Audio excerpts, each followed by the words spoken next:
Hola mis amigos, ¿cómo están? ¿Qué tal? ¿Qué tal? Aquí otra vez con mi hermano Chente. ¿Cómo está mi Bien, hermano bien, Enrique, Chente? aquí con miedo a darte la mano porque traigo una gripa No, pues que te ahorita es, cuento. es la, es la, la temporada de las De gripas, las ¿no? gripas, así es. A ver si De se puede que oír bien la ya voz. empezamos ahora. Hoy es 30 de noviembre del 2019, ya próximos a Navidad, Año Ya Nuevo mero y viene todo eso, Navidad, ¿no? así es. Fíjate que me han hecho muchas preguntas, mucha gente, oye, es pecado esto, es pecado el otro, y pues no, algunas cosas que tú dices, pues, ¿será o no será pecado?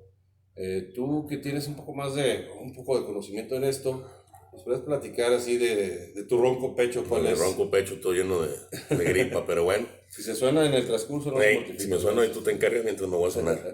Ok. ¿Qué es pecado y qué no es pecado? ¿Sí explico? ¿Y qué es el pecado mortal? ¿Qué es el pecado venial? ¿Los pecados capitales? Mucha gente tiene estas dudas, ¿verdad?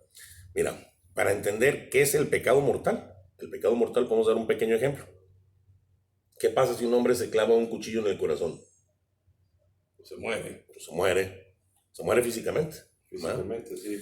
Y si un hombre comete un pecado mortal, pues pasa exactamente lo mismo. Se muere, pero se muere espiritualmente. Así de sencillo y así de fácil, eso es el pecado mortal. Se muere espiritualmente, ¿verdad? No se puede pedir perdón, ¿no? Sí, sí, pero en ese momento quedas muerto. Sobre eso vamos a hablar. En ese momento quedas totalmente oscuras y muerta tu alma. Nosotros cuando venimos al mundo, porque lo platicamos en el video pasado, esto es la continuación. Ahora, ¿qué es pecado y qué no es pecado? En el video pasado hablamos de la mancha del pecado original. Bueno, pues el bautismo nos rescató de la muerte espiritual, en el que el pecado de Adán y Eva nos hundieron.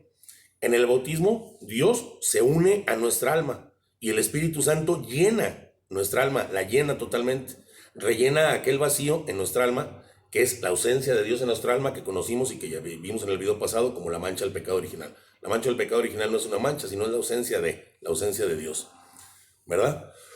Bueno, por esta unión con Dios, nuestra vida natural se eleva entonces, nuestra vida natural humana se eleva entonces a una vida sobrenatural llamada gracia santificante, ¿verdad?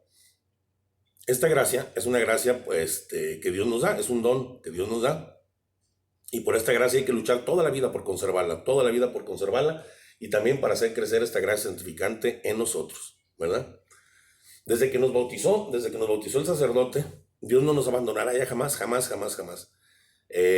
La única manera de separarnos de Dios es que nosotros lo rechacemos voluntariamente, ¿verdad? Porque Dios nos ha amado y eternamente nos ha amado y nos creó por amor, y el amor es incondicional y Dios no nos va a dejar de amar y tampoco nos va a abandonar a menos de que nosotros lo rechacemos. Si nosotros lo rechazamos, entonces sí, es la separación de Dios, ¿verdad? Voluntariamente.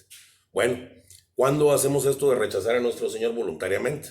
Bueno, esto lo hacemos, lo que llamamos el pecado, cuando tenemos que tener tres situaciones muy concretas para un pecado mortal. Primero, que tengamos plena conciencia, plena conciencia. Número dos, que tengamos pleno consentimiento, que plenamente consintamos. Y tercero, que la desobediencia que cometamos hacia Dios sea en materia grave, en algo que sea materia grave. Solamente cometiendo estas tres se llama pecado mortal. Si faltara alguna de estas circunstancias, no sería un pecado mortal. ¿Verdad que es muy importante saberlo? Ya vimos, el pecado mortal una vez realizado, pues conduce a la muerte de nuestra alma, ¿verdad? La desobediencia corta nuestra unión con Dios nuestro Señor. Igual que, por ejemplo, si no se te ha pasado que de repente llegan los de CFE que no pagaste el recibo y te cortan el cable de la luz.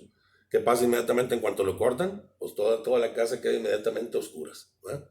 Pues así, nuestra alma queda muerta, muerta y totalmente oscuras a la vida espiritual. Así como cortar un cable, así como apagar un switch, en ese momento queda muerta a la vida espiritual cuando cometemos un pecado mortal. Pero además de eso hay algo más. En ese mismo instante que cometemos nosotros un pecado mortal y que nuestra alma queda oscura y se queda muerta, también en ese mismo instante la alma pierde todos los méritos que habíamos adquirido para el cielo en nuestra vida. Todos los méritos se pierden en ese mismo momento. Las buenas obras, las oraciones, las misas vividas bien, las caridades, los sufrimientos ofrecidos a Dios, todo desaparece. En ese momento, si el alma se muere, todo desaparece. Lamentablemente, si el alma muere así de esta manera, pues habrá perdido el cielo eternamente, ¿verdad? ¿Por qué? Porque está separada de Dios, porque perdió todas las buenas obras y todo lo que había hecho, todos los méritos que había ganado para el cielo se pierden, ¿verdad? Y lo que pasa aquí es que una vez que la persona se muere, pues es imposible restablecer la amistad con Dios. El alma muere en una de las dos maneras, siendo alma virtuosa o siendo alma en pecado. El alma muere siendo pecado, por decirlo así. El alma muere, si vive y muere en pecado mortal, el alma muere siendo pecado. Y el pecado, tú sabes que es imposible unirlo a Dios. De ninguna manera, ni de lejos. El pecado tiene nada que ver con Dios. Entonces el alma queda congelada como en pecado y no se puede unir a Dios, ¿verdad? Nosotros sabemos que el sentido de nuestra vida aquí en la tierra es nada más, todo lo más circunstancial, lo demás que pasa, hay cosas que hacer, pero es probar nuestro amor a Dios. El sentido de nuestra vida es probar nuestro amor a Dios, nosotros. Y esto, pues lo que pasa es que ya después de que uno se muere, pues ya no se puede cambiar. El alma queda fijada para toda la eternidad, amando a Dios o rechazando a Dios eternamente. En el momento que te mueras, que mucha gente dice, uy, de aquí a que pues yo ahorita puedo estar hablando y pum, caigo muerto. No sabemos, si Señor, vengo como ladrón en la noche. Entonces, por eso siempre hay que cuidar la gracia santificante, el estado de gracia, y hacerla crecer en nosotros, ¿verdad? ¿Por qué? Porque pues si perdimos la oportunidad del cielo, ya no hay otro destino. O sea, el purgatorio, digámoslo así, es parte del cielo, porque ya de ahí pasa el cielo. Ya es parte de los bienaventurados, de los que se van a salvar. Pero aparte de ese destino del cielo, purgatorio, que viene siendo la antesala del cielo y luego el cielo, nomás hay otro destino. ¿Cuál otro destino hay? Pues el infierno. El infierno. Si no es cielo, es infierno. No hay un destino intermedio que digas, pues me voy al... ¿Y el purgatorio qué onda? Por eso digo, el purgatorio es parte del cielo. Te lo acabo de decir, el purgatorio es parte del cielo, donde ya de ahí pasas a ser bienaventurado por toda la eternidad, pero ya de ahí ya no puedes pecar y ya no te vas a condenar, ya estás salvado. Entonces, si no estás en el destino que es la antesala del cielo, que te digo que es el purgatorio o el cielo, nomás hay otro destino. Se llama infierno, ¿verdad? Bueno, pues en el momento en que la persona muere, su alma se desprende del cuerpo. Y en ese momento, fíjate que es cuando el espíritu de la persona, o el alma de la persona, o el espíritu de la persona, como le quieras llamar, reconoce razones que su entendimiento no reconocía en vida. O sea, el alma saliendo del cuerpo se libera de esta masa que llamamos cerebro, que nos ayuda a pensar, más no es nuestro yo. O sea, nuestro yo, nos ayuda a pensar ciertas situaciones, pero también nos estorba a pensar. Nos cierra un poquito el campo de la visión hacia Dios, de la vida espiritual. Entonces, en el momento que tú ya mueres, ya no tienes esta materia que te estorba para observar las cosas trascendentales realmente como son. La vida eterna, lo espiritual, conocer realmente. Si explico, tu yo sigue existiendo. Se muere la materia, pero tu yo, tu entendimiento, digámoslo así, sigue existiendo. Tu conciencia sigue existiendo. Entonces, esa conciencia de espíritu reconoce verdades que tu razón, tu entendimiento, por estar cerrado, por la concupiscencia, por muchas situaciones, no permitía que vieras, y entonces tú ya sabes cuál va a ser tu destino eterno. En el mismo momento en que te desprendes de tu cuerpo, tu espíritu ya sabe cuál va a ser su destino eterno. No es que Dios te vaya a mandar a algún lado. Dios no te manda, tú escogiste. Tú sabes que escogiste ya en ese momento eternamente y que no hay para atrás lo malo, el infierno, el rechazo a Dios, o escogiste el amor a Dios, optaste por Dios y vas a estar en el cielo eternamente. En ese momento lo reconoces inmediatamente. En ese momento, tu alma, tu entendimiento, tu yo, el que eres tú, porque tú no dejas de ser un solo instante. Tú ya desde que naciste y yo desde que nacimos vamos a ser eternos. Desde el momento de nuestra concepción hasta siempre vamos a ser eternos. Vamos a ser inmortales. Eternos solo Dios, sin principio y sin fin, pero nosotros somos inmortales desde el momento de la concepción, ¿verdad? Entonces, en ese momento que ya tu yo se desprende y que comprende y ve razones, entiende razones, y entiende cosas que la razón te cerraba, que no puedes entender, y ve más allá, ve lo trascendental, puede observar entonces toda la maldad del pecado. Ahí el alma se da cuenta toda la maldad que existe en el pecado. Pueden ver la soberbia que existe en el pecado, la rebeldía que existe en el pecado. Pueden ver claramente su odio y su rechazo a Dios. Entonces ya ven el pecado realmente como es. Que esto, cuando vivían unidos a un cuerpo, una materia, como estamos tú y yo en este cuerpo metidos, te digo que a veces esta materia nos estorba para ver más allá, nos pone un velo para ver más allá en el mundo espiritual.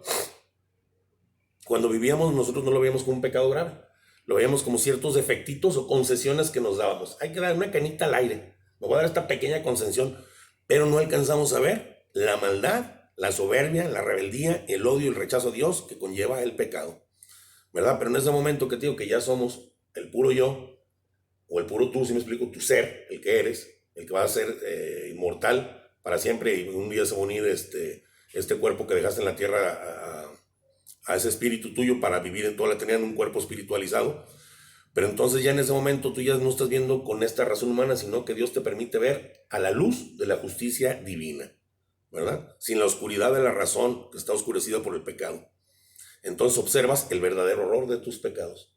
Es bien triste ese momento duro, porque entonces comienzan ahí, como decía nuestro Señor, los reclamos, los ayes del dolor. Los ayes del dolor, que son ay de mí, desgraciado, que porque tan poquita cosa vendí a Dios, ay de mí, y ay de mí que será eternamente sin tener a Dios para siempre, y ay de mí que cambié por un plato de lentejas como este de Esaú, el reino de los cielos, y ay, y es el ayes, los ayes del dolor y rechinar de dientes.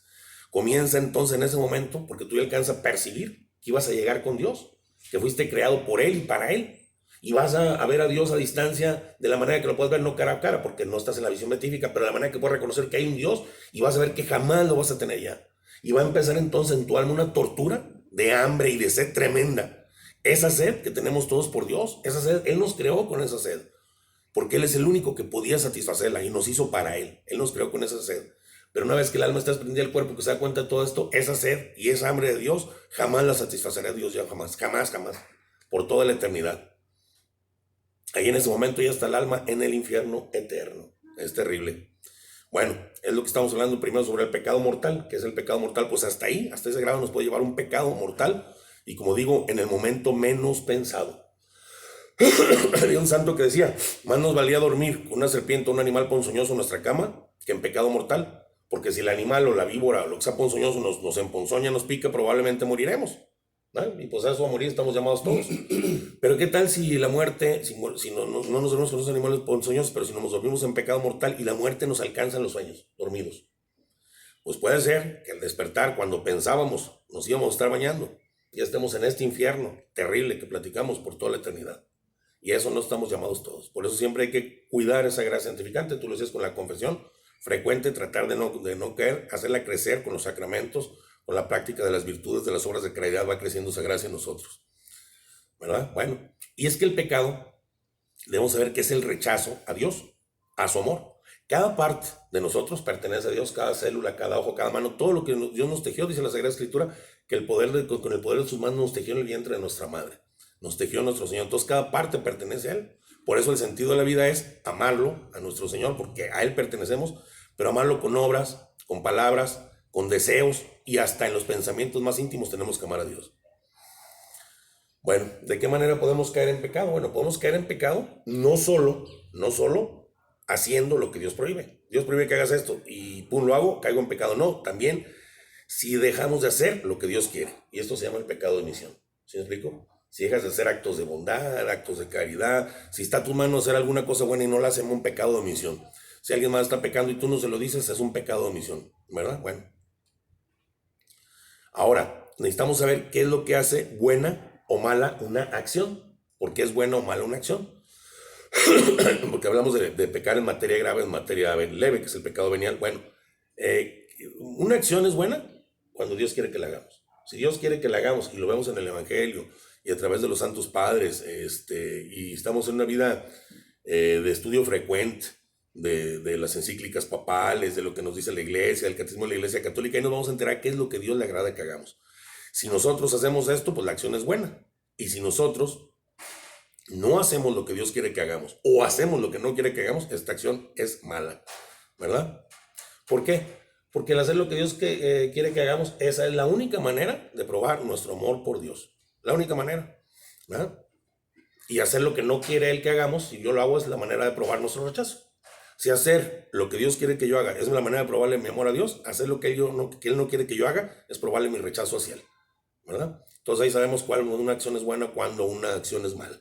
Esta voluntad de nuestro Señor pues aparece, como te decía, en la Escritura, en el magisterio de la Iglesia, pero ninguna de estas causa la voluntad de Dios. Estas son aplicaciones particulares de la voluntad de Dios y nos dan interpretaciones detalladas de nuestros deberes de la Iglesia para hacernos lo más claro, ¿verdad? Pero sabemos que la real voluntad de Dios consiste en amar. Como decía San Agustín, ama y haz lo que quieras. Y dice la Sagrada Escritura, sobre el amor no hay precepto. Entonces, más que cumplir como instructivos estrictos, así como fariseos, no robar, ya no robé ya, y con eso estoy bien, no.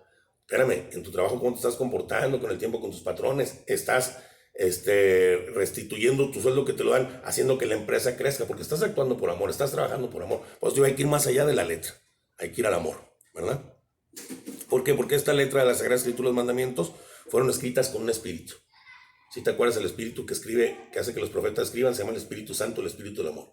Entonces, con ese mismo espíritu tenemos que entender lo que Dios nos dice, con el espíritu del amor, y llevar el amor al mundo.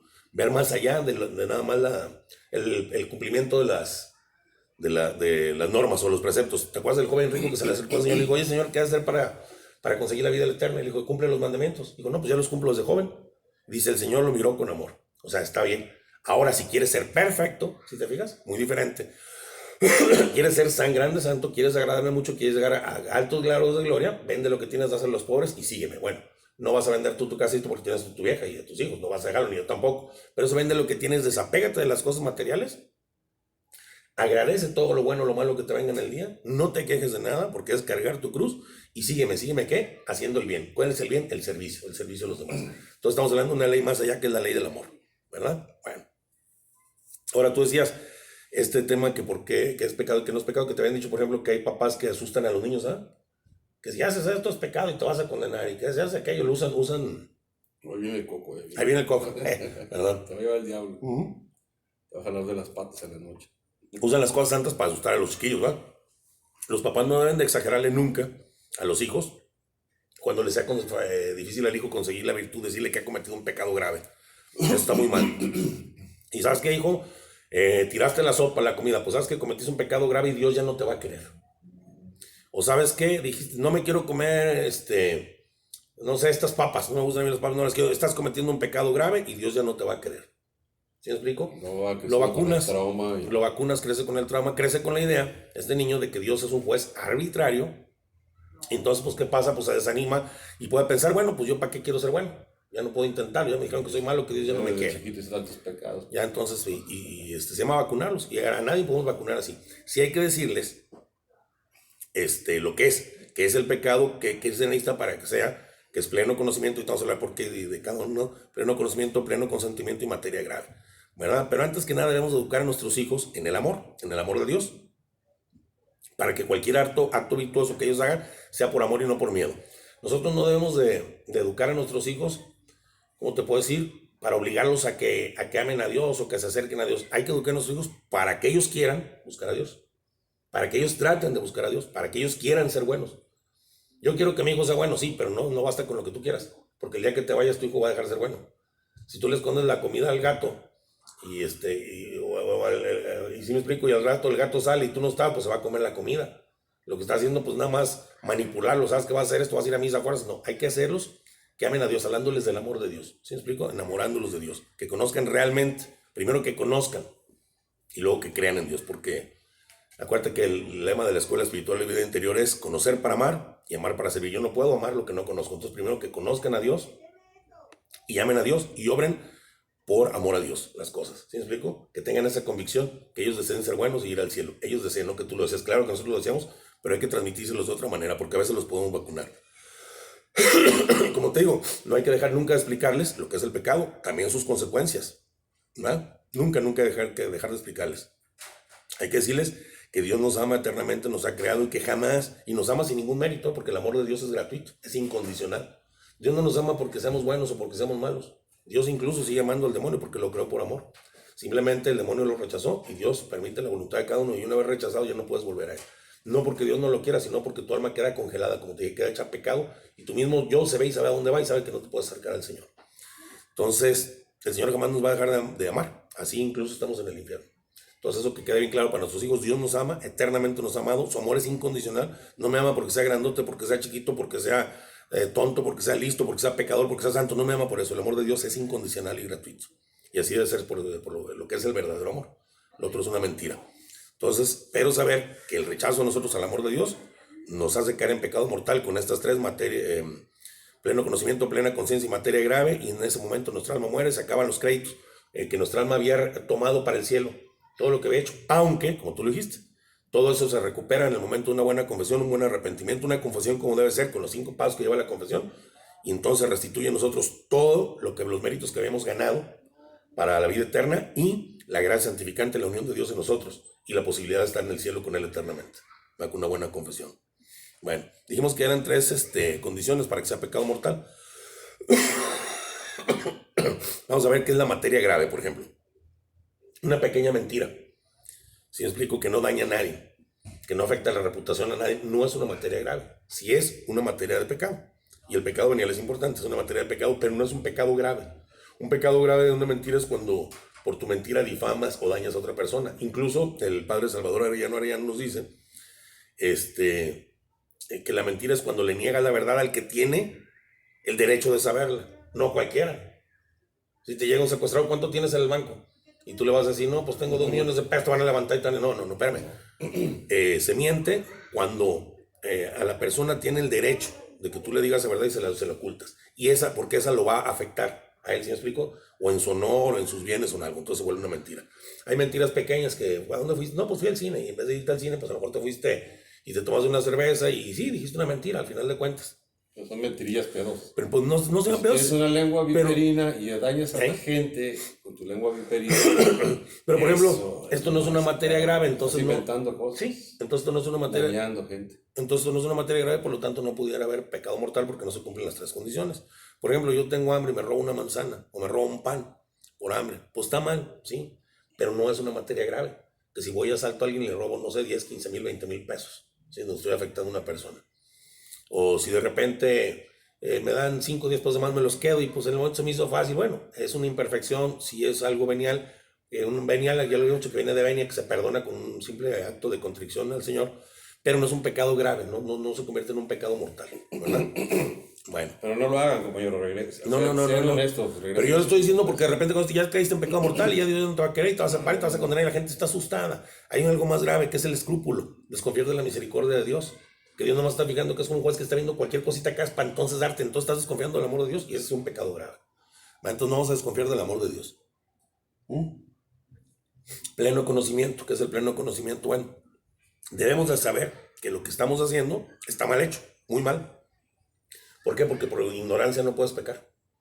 Si ignoras no puedes pecar. O sea, hay consecuencias, pero no puedes pecar.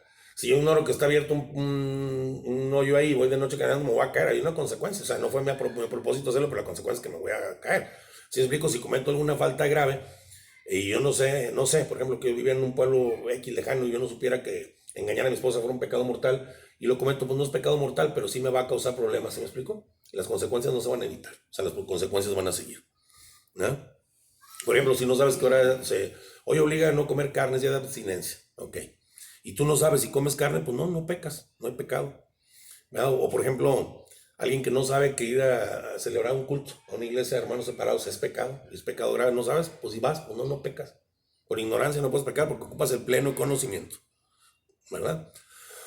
Ahora, esto es muy diferente también, para que no nos hagamos muy inmensos, si alguien no quiere saber, para no echar a perder sus planes, ¿verdad? Si pecaría. Bien listos, oye, ¿esto será pecado? No, mira, mejor no sé, y así me voy. No, espérame. Si ya traes el gusanito, es porque Dios te lo puso en el corazón de que preguntes.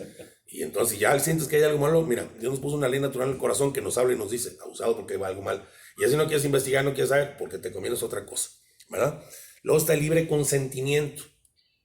Yo tengo que decidir libremente hacer algo contra la voluntad de Dios. Si alguien me fuerza a hacer algo, no cometo pecado.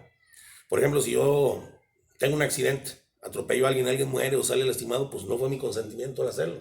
Yo no cometo pecado. Si por ejemplo tengo un sueño malo, de fornicación, de lo que sea, por más grave que parezca, tampoco peco, porque no tengo pleno consentimiento. ¿Sí me explico? Estoy dormido. Debemos de conocer todo esto y enseñarlo a nuestros hijos. Y es que, como les decía, el pecado mortal es algo tan serio, por eso empecé explicando lo que era el pecado mortal, como para ponerlo a la altura de una irreflexión o una pequeña travesura de un niño. Para usarlo como arma en la educación de nuestros hijos es demasiado serio el pecado mortal, ¿verdad? Ahora, y aparte es muy fácil decir, esto es pecado, oye, fulano tal hizo eso es pecado. Tú dices, es pecado, sí, pero es muy difícil aplicárselo. ¿Él pecó? No lo sé. Por eso incluso en la iglesia te dicen, fulano se condenó, no sé. Porque para lo que a ti es pecado, a lo mejor para Dios no, porque no cumple con estas reglas, ¿verdad? Por ejemplo, a ver, si alguien olvida que hoy obligaba a ir a misa, pues su pecado sí lo cometió, su pecado es externo. ¿Sí me explico? Porque si hubo un pecado, se llama pecado, pongámoslo así, pecado material, pero no formal, porque no hubo la intención de obrar mal y de no ir, fue una obra mala el no haber ido a misa, pero no tuvo la mala intención. Entonces nosotros no sabemos tampoco, por ejemplo, qué hay atrás de las personas. Oye, fulano se comporta de esta manera, no sabemos qué pasó en su niñez. Dios no es un juez que juzga a todos por parejo, como aquí Dios se fija en lo que hay en tu corazón, qué te enseñaron tus papás, cómo venías, qué has vivido. Entonces yo puedo saber qué es un pecado, más no aplicárselo a la persona. Yo no. Solamente Dios, por eso solamente Dios puede juzgar, ¿verdad? Ahí se cometió un pecado, por ejemplo, este cuate no fue a misa, no fue. Su pecado es externo porque él no tenía la intención de no ir. Sí hubo el pecado material y sí, y lo realizó, bueno, pero y no es necesario tampoco confesarlo, sí, porque no fue por intención, ¿sí? ¿A eso me refiero? O sea, Dios ve las intenciones. No fue un pecado formal, ¿verdad? Ahora también al revés, una persona puede cometer un pecado sin realizar un acto pecaminoso. ¿Cómo es esto? O sea, puede pecar sin realizar el acto. Bueno, por ejemplo, si alguien piensa o alguien dice, oye, ¿sabes qué? Hoy es sábado. Yo digo, híjole, hoy es domingo. Y pienso que es domingo. Y digo, oye, pero no voy a ir a misa porque no tengo ganas. Bueno, yo no voy porque no tengo ganas. Me equivoqué. No era domingo y no obligaba a la Santa Misa, pero cometí un pecado porque yo pensando que sí era, no lo hice, ¿sí me explico? Por la intención. Pues digo, puedes hacer un pecado y que al final de cuentas no sea porque no lo vea la intención y puedes algo que no es pecado y no lo actúas, hacerlo pero por la pura intención. Se vuelve un pecado, ¿verdad? Por ejemplo, si alguien roba dinero, yo me meto, no sé, a la casa de la tuya y me robo una lana y me la llevo. Y después me doy cuenta que me dices, tú, oye, el dinero que te dejé, que me dejaste guardar, te lo robaron, es mi propio dinero, me doy cuenta que era mi propio dinero el que me robé. Bueno, pues aunque no cometí un pecado formal, ¿sí me explico? Por lo menos no hubo un pecado material, sí hubo un pecado formal. No hubo un pecado material porque el dinero pues era mío, pero sí hubo un pecado formal por la intención. La intención y la voluntad de hacer algo en contra de lo que Dios quiere, eso determina la malicia del pecado. Yo tengo intención de hacer esto y no sucede, y pues es un pecado, ¿eh? Por eso somos culpables cuando decidimos. Yo decido cometer un pecado. Yo soy culpable desde el momento en el que yo decido cometer un pecado. Aunque no lo cometa, yo ya soy culpable del pecado. ¿Ah? Por ejemplo, yo decido, te voy a poner un ejemplo. Ahorita si llega fulano tal y me hace esta pregunta sobre esta situación que sí le tendría que decir, le voy a mentir. Pero resulta que llega esta persona y jamás me hace esa pregunta. Y ya no le mentí. Pues ya hubo pecado.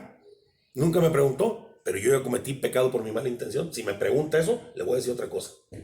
Entonces, aunque no fue un pecado material, sí hay un pecado formal. Y el pecado formal consiste en mi mala intención, ¿verdad? O yo digo, ¿sabes qué? Mañana voy a robar tal banco. Y en eso ya estoy bien decidido, tengo mis armas y todo, y me habla alguien, oye, ¿te sacaste la lotería? Y ya digo, no, pues ya mejor no robo el banco. ¿Cometí pecado? Sí, cometí pecado. Yo no cometí el pecado material, pero la mala intención del pecado formal sí, ¿verdad? Es que un cambio de decisión, esto queda muy importante para que no decidamos. Un cambio de decisión no borra el pecado. Yo decido, por ejemplo, mañana voy a engañar a mi esposa, mañana voy a fornicar, voy a engañar a mi esposa, ¿verdad? Pero ya mañana en la mañana me arrepiento y digo, no, ¿sabes qué? Pues mejor no lo voy a hacer. Pues la buena decisión de ese día no borra la mala decisión de ayer, que yo la pensaba engañar. Entonces ya hay pecado por la mala intención. O sea, pero pues no fue cometido. No, ¿y qué me puede decir mucha gente? Es que yo digo, pues ya la voluntad lo había decidido, ya es pecado. Pero mucha gente me puede decir entonces, bueno, entonces por ejemplo, pensabas fornicar, te arrepentiste y ya entonces cometiste pecado, pues ve y fornica, para que sea completo material. No, porque entonces eleva al doble la maldad.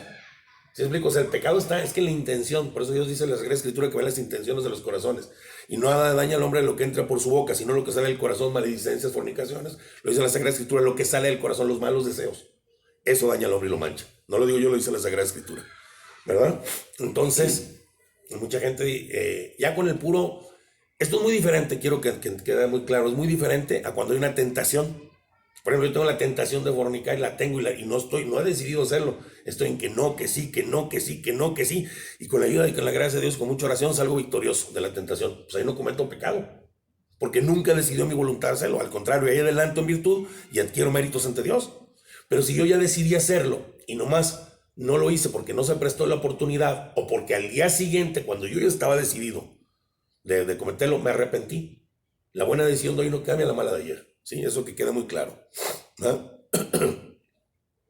Conforme a la tentación, no hay que sentirse culpable nunca, por más fuerte que sea. Porque acuérdate que ser bueno no es fácil. Como decía el anuncio, si esto fuera fácil, cualquiera lo haría, algo así. Sí. Si las cosas fueran fáciles, cualquiera las haría. Si fueran fáciles, cualquiera las haríamos. Aquí estamos hablando nada más del que ya tomó la decisión, pero que no se dieron las circunstancias o cambió de opinión, ¿verdad?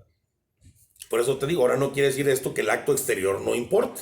Porque muchos van a decir, pues ya pequé con la intención, ahora lo voy a hacer materialmente. Ya iba a robar, y pues ya me dijeron que era pecado, pues ahora voy a robar. Pues se agrava muchísimo la maldad. Y más, por ejemplo, si este pecado daña a un tercero. ¿Por qué? Porque aparte tú habías pensado en robar, pero no robaste. Entonces cometiste un pecado, pero no dañaste al otro. Cometiste el pecado de la intención, pero no le quitaste el dinero. Entonces ahora si lo robas, aumentas porque estás dañando al otro. Pensabas fornicar o pensabas engañar a tu esposa con otra mujer casada. No lo hiciste, ya lo tenías pensado y planeado, no lo hiciste. Entonces si hay un pecado, pero no es tan grave. Pero cuando vas y le engañas con la esposa del otro, entonces haces que ella también, su alma, caiga en un pecado mortal, pierda la gracia santificante. Entonces obviamente es porque se le va el doble. Cuando lo haces ya materialmente, porque entonces está toda la maldad completa, ¿verdad? Bueno, hablando de la intención, mucha gente dice que podemos hacer como Robin Hood, hacer algo malo con buenas intenciones. Con buenas obras ayudar a la gente. Mucha gente... Te voy a contar un chiste rápido, Robin Hood, porque se nos está haciendo tarde, pero rápido. Dice, se paró en un camino y pasaban cuates muy ricos en una carroza y se les brincaba y con una flecha le decía, alto ahí, soy Robin Hood y le robo a los ricos para darle a los pobres, y ya le daban la lana.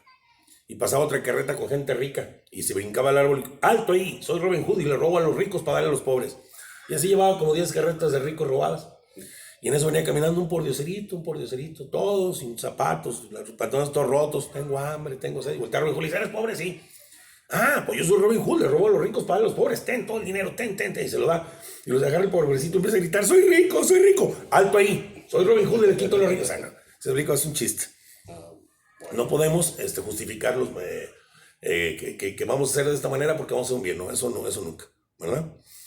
La intención no podemos hacer algo malo con buena intención, jamás, ¿verdad? No puedo decir una mentira para que un amigo no tenga problemas, la mentira va a ser mentira.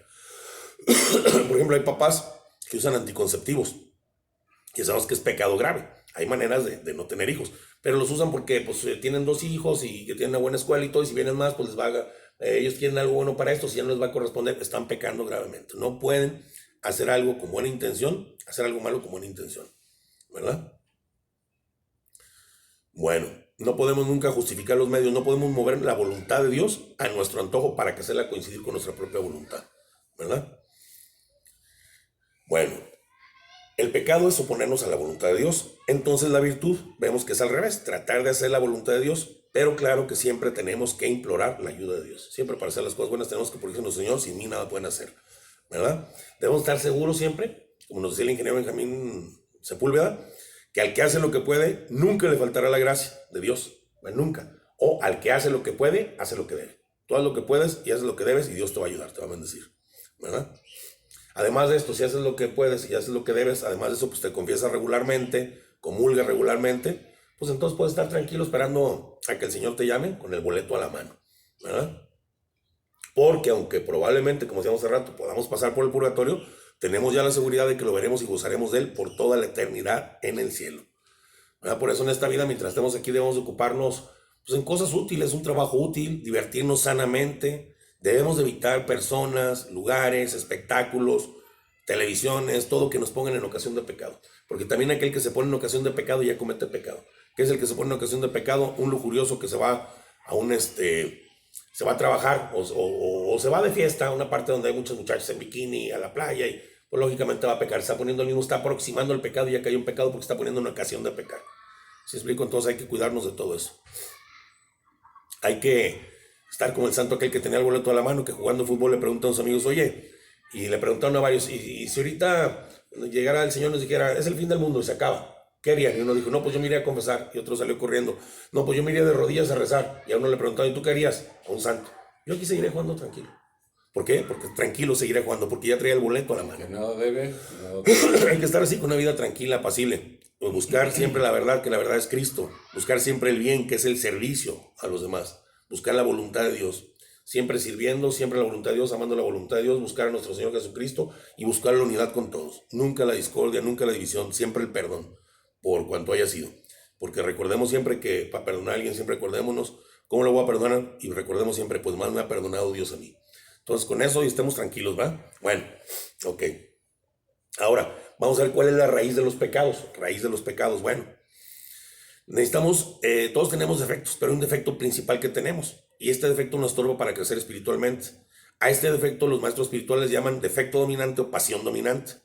Ahora, ¿cuál es la diferencia entre el defecto dominante o pasión dominante y el pecado? Bueno, el defecto es el que nos hace fácil caer en el pecado, ¿sí? Y nos impide practicar con facilidad la virtud. Es la debilidad que permanece en nosotros. Ese defecto dominante es la debilidad de carácter que permanece en nosotros mientras no lo eliminemos o lo eliminemos. Y el pecado, ese no es como la pasión dominante, que es la debilidad que tenemos y que nos facilita caer en pecado y que es permanente. Esa no, el pecado es eventual. En el pecado se cae de repente por debilidad, ¿verdad? Y esta debilidad a veces es ocasionada por nuestra pasión dominante o defecto dominante, ¿verdad? El defecto dominante de nosotros, o pasión dominante, es la raíz del pecado. Es, por ejemplo, una planta mala. Tú llegas a una planta mala y la ves que está creciendo, pero está enterrada y le cortas todo lo arriba. ¿Qué va a pasar? Va a volver a crecer. Si dejaste la raíz adentro, va a volver a crecer.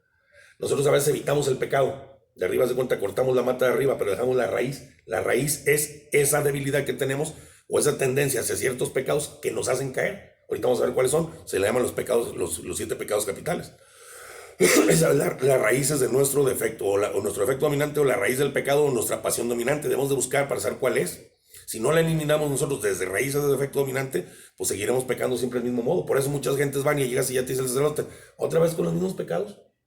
Porque no has luchado contra tu defecto, pasión dominante, sino que nada más has cortado por encimita las matas. ¿Sí me explico? Por eso dice, hay que cortar desde abajo. Desde la raíz. Bueno, los teólogos dicen estos 7 defectos que llamamos pecados capitales, nosotros llamamos pasión dominante, les llaman pecados capitales. Capital significa que son los más frecuentes o más relevantes. Vamos a verlo rápidamente. Uno es la soberbia. ¿Qué es la soberbia? Pues la búsqueda desordenada del propio honor y la excelencia, ¿verdad? Esta soberbia lleva a pecados como ambición, jactancia de todo lo que hacemos, hasta de nuestras fuerzas espirituales, nos lleva a la vanidad, nos lleva al pecado de orgullo, nos llega a la ostentación, a ambicionar cosas, pero no porque las queramos ambicionar, sino para figurar y para que la gente nos aplauda, y muchas cosas más. La soberbia es un pecado, una pasión dominante, cada quien se identifica con una. Ahorita les voy a decir cuál es una manera práctica de entenderla y cómo luchar, pero bueno. El segundo defecto o pasión dominante se llama la avaricia. ¿Qué es la avaricia? Pues el deseo inmoderado de tener bienes terrenales. Y esto nos lleva a pecados pues como robar, hacer fraudes, abusar en los negocios, hacer tacaños, hacer indiferente ante las necesidades de los demás, abusar de los demás para yo ganar dinero. ¿Sí me explico? Todo eso lo produce la avaricia, nos lleva a pecados como eso. El tercero es la lujuria. La lujuria, pues, ¿a qué lleva? Pues eso casi ya lo sabemos todos, a pecados contra la castidad y actos deshonestos. Pero también la lujuria nos lleva muchas veces a engañar, a mentir y a cometer injusticias. Y uno de los frutos más grandes que tiene la lujuria, que es de las raíces de pecado más graves, porque es uno de los frutos más grandes que tiene, es la pérdida de la fe. Pierdes la fe y pierdes la desconfianza y tienes desconfianza en la misericordia divina. Eso nos lleva a la lujuria. Luego está otra pasión dominante que se llama la ira. La ira es el estado emocional desordenado que nos lleva a desquitarnos con otros y a oponernos injustamente a todas las personas. Somos iracundos. Y ahí se cometen pecados como homicidios, se llegan a cometer los homicidios por la ira, los pleitos, las ofensas, las injurias, el odio, la murmuración, dañar la propiedad ajena. Todo esto sucede por la ira, por la raíz de la ira. Está la gula. ¿Qué es la gula? Pues el deseo desordenado por la comida o por la bebida. Este parece el menos malo, aparentemente, pero tiene algo de animal. Porque pues nomás buscamos lo pasional, lo animal, y causa daño a la salud también, porque pues, si comemos en exceso cualquier cosa, tomamos en exceso cualquier cosa, todo lo que hagamos en exceso nos va a dañar. Y pues produce también lenguaje blasfemo, cuando uno tiene gula por el vino y anda tomado, blasfema y dice cosas que no diría en sus 5 sentidos, ¿sí me explico? Y entonces empieza a ofender, comete injusticias. Está la envidia también. La envidia no es, fíjate, la envidia no es desear. No, yo digo, a ver, ¿qué es la envidia? Muchas veces, pues desear lo que aquel tiene. No. La envidia no es desear el nivel que otro tiene, porque esto es normal. Oye, que él tiene dinero, pues yo también deseo eso no está mal, está en nuestro corazón porque somos perfectibles. Yo deseo también tener esta posición buena, ¿verdad? Esto sí sería malo desearlo, pero que nos llevara a extremos de codicia, que yo ya lo tengo y quiero más porque él tiene más, entonces ahí sí sería malo. Pero el desear el nivel que otro tiene de estudios, de eso no es la envidia. La envidia es realmente la tristeza causada por la situación en la que se encuentran otros. Él es rico, a mí me entristece que sea rico. Me duele, me lastima que él sea rico y que tenga. Aquel es inteligente, tiene fama, me duele y me lastima su riqueza, su fama, su inteligencia. Esa es la envidia. También tratar de hacerles mal a esas ¿sí? personas. Pues ahorita vamos a ver los pecados que vienen. Que aparte de la envidia te lujurean, ¿sí? Te tratan de hacer mal, le hablan mal de ti. para que tratarte de bajar, de fregar. La envidia aquí también puede ser, nosotros desearíamos que esta persona, que nosotros tuviéramos lo que él tiene, pero que él no lo tuviera. No como al principio que te dije, bueno, desear lo que él también tiene, que yo también está bien. No, yo desearía tenerlo, pero que él no lo tuviera. ¿Sí me explico? Esa es la envidia. Desearte el O mal. por lo menos, que si nosotros no tenemos lo que él tiene, que él tampoco lo tenga. O yo estoy jodido, estoy pobre, pues que él también esté. Estaban y te rayan ¿Sí me el explico? carro. Sí. Cosas así, ¿no? La envidia es sufrir porque a otro le va bien. Esa es la verdad. La envidia es sufrir porque a otro le va bien. El envidioso no disfruta lo que tiene él mismo, ni deja que el otro que tiene sus cosas las disfrute, ¿verdad? Y entonces por eso te digo, la envidia produce pecados como decías, como el odio, la calumnia, la difamación, el resentimiento, tratar de acabar con esa persona. Es otra de las raíces de los pecados. Y luego está el número 7, que es la pereza. La pereza, pues es rehuir al trabajo por el esfuerzo que tiene el trabajo que lleva. Es el disgusto o el rechazo en nuestros deberes y sobre todo hacia los deberes con Dios. Hay mucha gente que dice, no, pues yo trabajo, voy aquí o allá, pero son perezosos en las cosas espirituales. Es gente que se contenta con un nivel bajo de santidad, una mediocridad espiritual. Gente que, por ejemplo, falta misa o descuida la oración, no, pues es pereza, se llama pereza. Y también pues es lo humano huir a las obligaciones familiares, a las obligaciones profesionales, ¿verdad? Bueno, pues estos son las raíces de nuestros pecados. Debemos detectar las raíces de nuestros pecados y luchar contra ellos. La mejor manera de llegar a un grado de santidad alto es conocernos a nosotros mismos. Necesitamos conocernos, nos dan en la escuela espiritual de vida interior. ¿Quieres conocerte a ti mismo? Sí, hazte una lista de tus defectos y tus virtudes. Y luego pídele a tu esposa, a tus hijos y amigos, por gente por ahí, sin enojarte, que te hagan una lista de tus defectos y tus virtudes y vas a ver cómo no te conoces. Hay gente que te conoce más realmente. Vas a ver, cara, yo decía que todas estas eran virtudes y pues no las tenía. Para ti sí, pero no para los demás. Entonces, conocerte, ver cuáles son tus raíces de tu pecado para poder luchar contra ellas, porque dice un maestro espiritual, si cada año así tuviéramos, mira, todos tenemos una pasión dominante o dos, y otros 3 y otros de las 7, pero por menos que tengas, tienes una, y de las otras es la más fuerte, que la soberbia, la envidia, la pereza, todas las que hemos dicho. Si me explico, la gula, debes de tener una, pero de las otras también tienes poquito, de todas las demás tienes algo poquito, porque la concupiscencia de la nieve nos dejó eso. Entonces, si tú no conoces, no vas a luchar. Pero si tú conoces cuáles son las raíces de tu pecado, vas a luchar contra ellas, y decía un gran santo.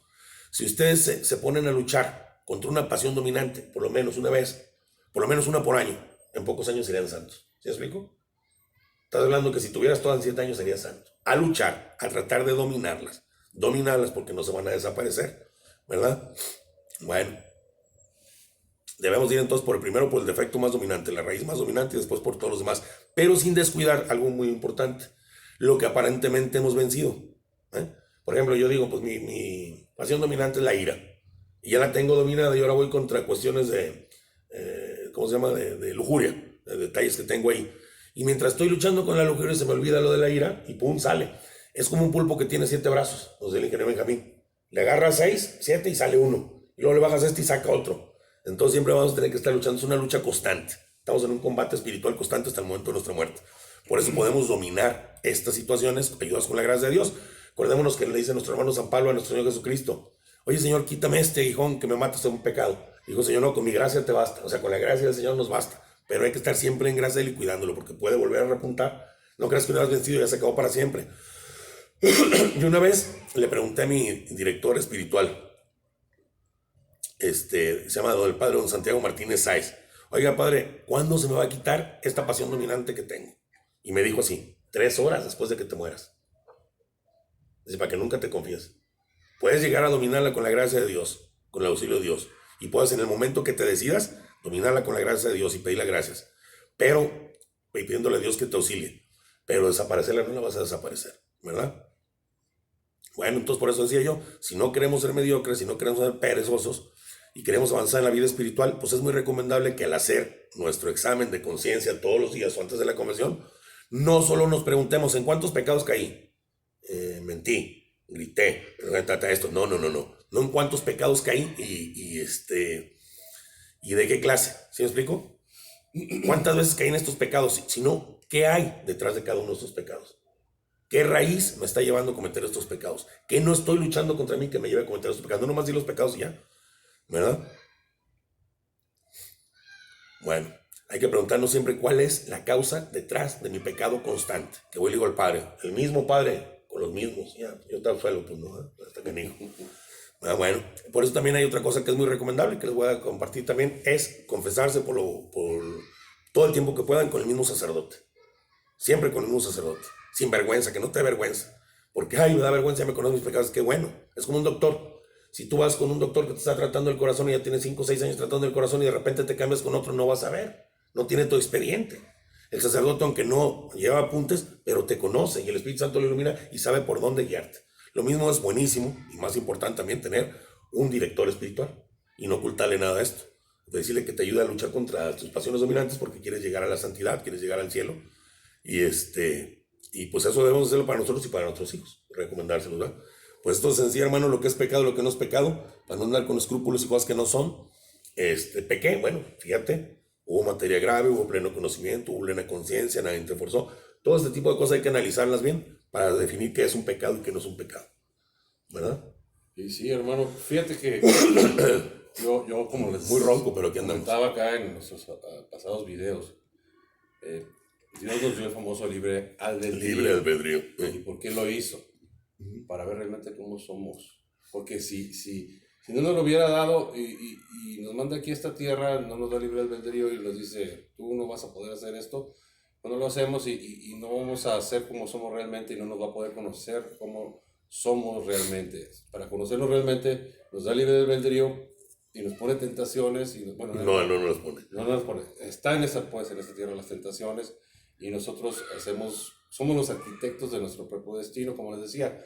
Estamos escribiendo nuestro propio libro. Libreto. Nuestro propio libro así de la vida. Una novela, ¿no? Una película, nuestra película. Nosotros somos los escritores. Somos los principales actores de esta película. Así como mi hermano y yo estamos ahorita como los principales actores de este video, ustedes son los principales actores de su vida, de lo que están haciendo. Y están escribiendo un libro de su vida. Para después se lo van a presentar al jefe de jefes y ya no lo van a poder borrar. Ahorita, es lo que te decía, ahorita sí existe un borrador, que se llama confesión. Está el borrador y lo pueden hacer y pueden una vez cerrado se acabó. Antes de que queden grabadas esas letras en ese libro y que ya no las puedan quitar, jamás, digan, bueno, déjame ver si voy a escribir el libro, cómo lo voy a escribir, ¿no? O sea, porque ya cuando me muera, ahí quedó grabado, ahí está mi libro ya sellado y firmado. Y se acabó, ya no hay para atrás. ¿Verdad? Como decían en el Opus Dei, ¿no? De que cuando le hablan a mi mamá que se había muerto un tío que estudiaba ahí en el Opus Dei y estaban bien contentos y jajaja, qué bueno. Digo, a ver, no es que para nosotros es la graduación, la vida es una escuela, primaria, secundaria, prepa, facultad, y la graduación es cuando tú mueres. Y para nosotros es la mayor felicidad porque tu tío ya se graduó. Pues sí, para nosotros los humanos no, o sea, para nosotros los humanos sentimos que pues la pérdida de un hermano, un papá, un primo, un tío es horrible, ¿no? Pero para los que están bien con Dios y que llevan la vida bien con Dios, cuando mueren para ellos es su graduación porque ya están con nuestro Padre y van a presentar su libro de la vida o su película. De la vida. De cómo, y ya no hay para atrás ahí. Ahorita mientras estemos vivos es tiempo de merecer. Piénselo, mis amigos. También no se vayan por las edades, ¿sabes? Porque dicen, no, es que yo todavía estoy joven, ¿no? Muchos amigos, incluso un hijo mío se murió joven, muy niño. Y en qué momento nos debe el Señor. Te quebraste la cabeza. ¿Verdad? Ya, tu libro ya se cerró, ya. No hay que estar más que con el boleto en la mano. Digas, uno. Pórtense bien, muchachos, nada les cuesta. Así es. Bueno, hermano. Bueno, y también lo de que decía de las cucarachas de templo, tampoco. Me ha tocado tanta perdón, no quiero decir majaderías, pero gente que se la pasa en la iglesia presionándose, rezando y todo, y ves cada cosa que dices, no inventes afuera, que se portan tan mal. Yo me imagino que dicen, bueno, voy a llegar y voy a confesar. No, pues es que hay que decirles. Y ya me van a perdonar, ¿no? Pero tú dices, decirles. ¿Qué onda? O sea, ¿qué está pasando, no? O sea, ¿por qué? No, por caridad. Son cucarachas de templos y, o sea, yo creo que Dios vomita a los hipócritas, ¿no? Sí, pero al final de cuentas ya habíamos hablado de ese tema, mira. Pero bueno. Ya es muy largo, o sea, es decirte. Mucha gente va porque no los conocías antes de que eran peores y están buscando el cambio y todos estamos en la posibilidad de caer y levantarnos. Otra gente sí va porque piensa que eso es lo que los va a salvar. Esos son los que están equivocados y hay que aclararles, no te salvan 1000 misas, no te salvan 1000 rosarios, te salva la gracia que tienen esas misas y esos rosarios y tú la absorbas y la uses para el bien. Para hacer el bien, por eso te decía, en este mundo hay que buscar la verdad, el bien, la justicia, el servicio a los demás, el amor. ¿Sí explico? Si todas estas prácticas no te están llevando a que seas mejor persona, a cambiar, no te están funcionando. ¿Verdad? Y no te están funcionando no porque no tengan el poder de hacerlo, sino porque tú no quieres. Y esto pues hay que decírselo a las gentes a través de esto, con mucha caridad, porque una verdad sin caridad no es caridad verdadera, como dice el Padre Salvador. ¿Ah? Ya se acabó el video casi. Bueno, mis amigos, un placer YouTube como siempre. y Facebook. No sean envidiosos, no sean mala onda. No seamos. Y no usen lenguas viperinas para perjudicar a la gente. Los demás. Acuérdense que una lengua viperina daña más que un golpe. Así es. Pero a esa persona se le va a regresar y se le regresa peor. Mejor pórtense bien y sean buenos hijos, buenos padres y vivan la vida intensamente. Tranquilamente. Una sola vez. Como siempre. Su amigo Vicente y su amigo Quique. No olviden suscribirse a mi página. Pongan Enrique Ignacio González Álvarez, donde aparece la lupa de YouTube. Y ahí tenemos videos de todo. Ahí abren carpetas, ahí está Vicente González, declamaciones, tal. Por cierto, saludos al señor Freddy. Freddy De los videos famoso. Ok. Ya lo invité aquí a ver mis videos, a ver si nos está viendo. Qué bueno, Freddy. Saludos. Esperemos que vengas aquí a México pronto, Freddy. Ok. Aquí te esperamos para hacer un video. Ya que se nos quite la gripa para no contagiarte, Freddy. Ok, bueno, nos vemos mis amigos. Bye bye. Bye bye. Hasta la próxima.